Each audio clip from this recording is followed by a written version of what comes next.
So when a listener's like, what do you mean by everything, Sam? What do you mean by everything? Yeah. I mean that I've been pretty fascinated by like spirituality stuff, I suppose, if you want to claim it in that sense, but like different religions, and then also like Dr. Joe Dispenza's work.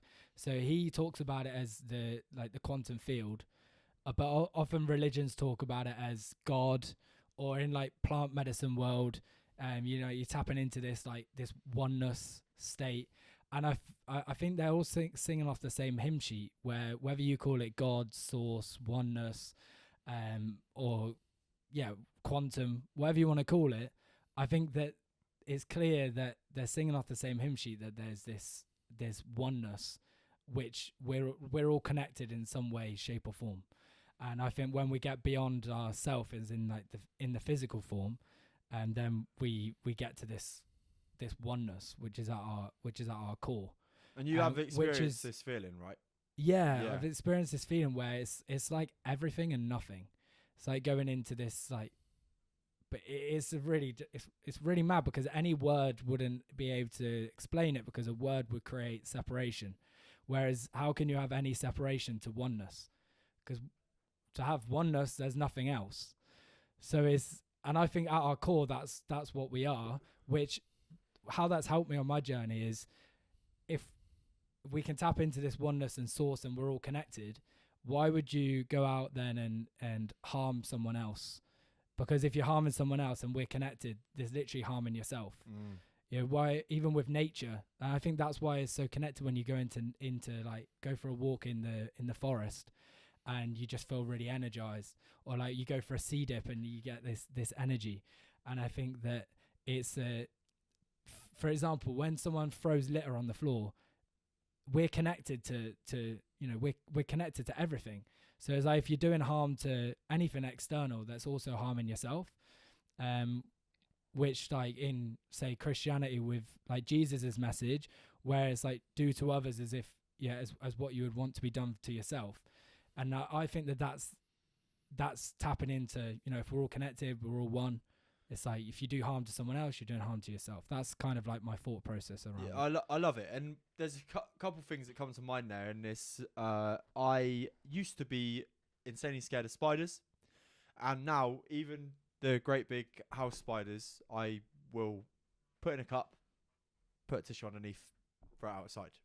And the feeling that you get from doing that, and it sounds a bit wanky, but not killing it and squashing it, this thing, you're like, oh, I'm glad I did that.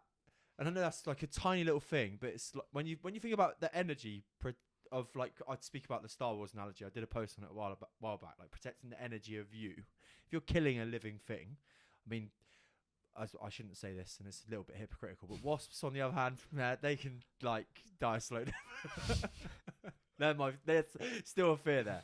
But house spiders, like, I was like, I've cracked that, and protecting that energy of not killing that thing, probably in some way or shape or form, whether you like to admit it or not, or if you feel present enough or not, protect your energy better, because you're not giving something to wallop and then it's obviously gone, right?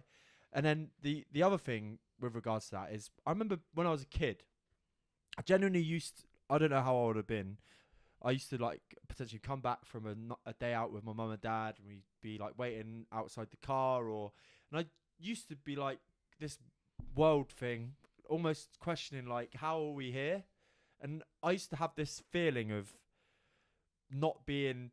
I used to be seeing what was around me, but it would be like a floaty sensation, and I don't know whether that's because there was less distractions then. There was no phones. I'd literally just been on a day out, very present, very much just waiting for the next thing to happen, but just in this feeling of like, wow, like I'm stood in my front garden and this earth has got me here and I'm in this moment. And I find that hard to get now, unless I do like a real wacky Joe Dispenza like meditation that gets me thinking about space and thinking about like nothing. And when you think about nothing and you think about darkness and you think about space and you go really into that thought process, I think you then start to feel it. But you really have to tune in to feeling that feeling of openness. But it's something that I do find it difficult to do now, get that feeling of being just loose, airy, light, because of how deep in, like, even with this, the amount of things I've had to do to get myself, like, us prone for this situation, right? Not in a bad way, but like, welcome you in, like, make you a drink, come up, make sure the technical side's right. And then for me to, like, really unwind and go into that zone now it'd probably take like like half an hour, right? 45 minutes to be proper in the zone of feeling nothing. But in general, like, linking back to where you're at with life and the whole being everything, being one with everything, I think that's something people can do to try and relate to what it is you're saying, right? Is to get yourself in a area or space where you are doing absolutely nothing and you're connected to whatever, and genuinely do nothing for a period of time, just to see how long you can tolerate it for.